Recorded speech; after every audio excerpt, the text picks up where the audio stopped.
Magandang araw mga kamarites. Ayan nga dahil nga taong bahay ang marites yung tindera dahil nga bakasyon na. Ayan, magluluto nga muna ako ng ulam naming pinakbet sa gata. Ayan, kung mapapansin nyo nagpipiga na nga ako ng aking gagawing panggatang niyog. Ayan, kung mapapansin nyo, nagpe-prefer na ako para magluto ng pinakbet sa gata.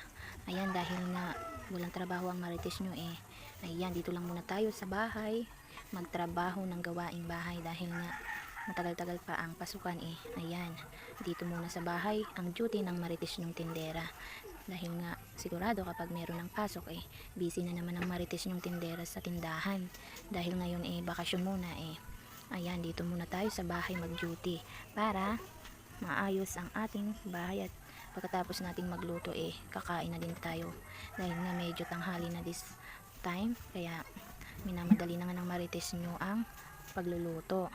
Ayan nga dahil nga tapos na akong magpiga ng niyog inuhugasan ko na nga itong ginamit ko para wala na akong huhugasan mamaya at para tuloy-tuloy ang aking pagluto at walang sabagal dahil nga para walang abala ayan, ito nga ang aking lulutuing pakbet, dalawang gulay lang, talong lang at sitaw dahil yan lang yung nabili natin sa palengke.